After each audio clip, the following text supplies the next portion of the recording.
আসসালামু আলাইকুম ভিউয়ার্স, কেমন আছেন সবাই? আশা করি ভালো আছেন। নতুন একটা ভিডিওতে সবাইকে স্বাগতম। আমি রনি আছি আপনাদের সাথে।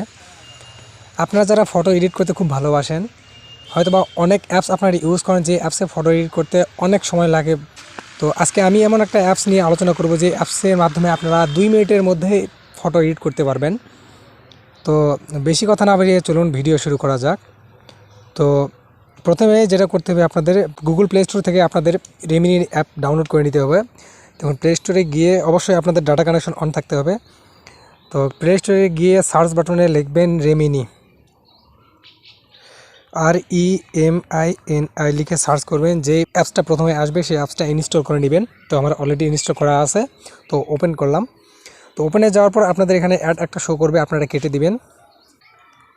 অ্যাপসে ঢোকার সময় একটু লোডিং হবে। তো এখানে দেখতে পাচ্ছেন যে অ্যাড শো করছে আমার এখানে। তো অ্যাড কেটে দিবেন এইভাবে।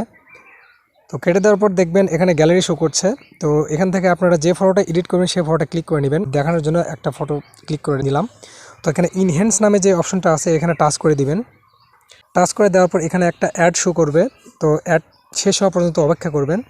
তো অপেক্ষা করার পর অ্যাড যখন শেষ হবে তখন আপনারা ক্রস বাটনে ট্যাপ করে কেটে দেবেন। কেটে দেওয়ার পরে পেজটা একটু লোড নেবে। তো লোড নেওয়ার পর দেখবেন যে ফটো অলরেডি চলে এসেছে গ্যালারিতে। তো এখানে দেখবেন একটা বার পাবেন মাঝখানে। তো এই বারটা লেফট সাইডে পুরোটা নিয়ে যাবেন। নিয়ে যাওয়ার পর উপরে দেখবেন অ্যারো চিহ্ন একটা আছে ডান পাশের উপরে কর্নার। তো এখানে ট্যাপ করে দিবেন। ট্যাপ করে দেওয়ার পর দেখবেন যে সেভ নামে একটা অপশন আছে, এই সেভে টাচ করে দিবেন। তো টাচ করে দেওয়ার পর এখানে 30 সেকেন্ডের একটা অ্যাড শো করবে। অ্যাড সম্পূর্ণটি দেখবেন, দেখার পরে ক্রস চিহ্নতে কেটে দিবেন। তো অ্যাড শেষ হওয়ার পর ক্রস বাটনে ট্যাপ করে দিবেন। ট্যাপ করে দেওয়ার পর দেখবেন যে অটোমেটিক পিকটি এডিট হয়ে আপনার গ্যালারিতে সেভ হয়ে যাবে। তো এখানে একটু হালকা লোডিং নেবে। নেওয়ার পর এদিকে দেখছেন যে ডান অপশন আছে, এই ডান অপশানে টাচ করে দিবেন। টাচ করবে দেওয়ার পর দেখবেন যে অটোমেটিক গ্যালারিতে ফটো চলে গেছে।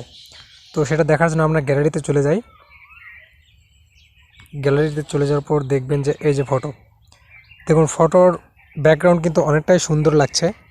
তো আমার আগের ফটো ছিল এরকম অনেকটা কালো এবং ব্যাকগ্রাউন্ড অতটাও ভালো ছিল না। তো এডিট করার পর যেটা দেখছি যে ব্যাকগ্রাউন্ড অনেকটাই ক্লিয়ার আসছে এবং ব্যাকগ্রাউন্ড অনেকটাই স্মুথ দেখাচ্ছে। তো দর্শক, আশা করি ভিডিওটি আপনাদের অনেক ভালো লেগেছে। যদি ভিডিওটি ভালো লেগে থাকে তাহলে অবশ্যই লাইক এবং কমেন্টের মাধ্যমে জানাবেন, এবং এরকম নতুন নতুন ভিডিও পেতে অবশ্যই চ্যানেলটি সাবস্ক্রাইব করে বেল নোটিফিকেশন অন করে দিবেন। তাহলে ইনশাল্লাহ সবার প্রথমে ভিডিওটি পেয়ে যাবেন। তো দেখা হচ্ছে নতুন কোনো ভিডিওতে।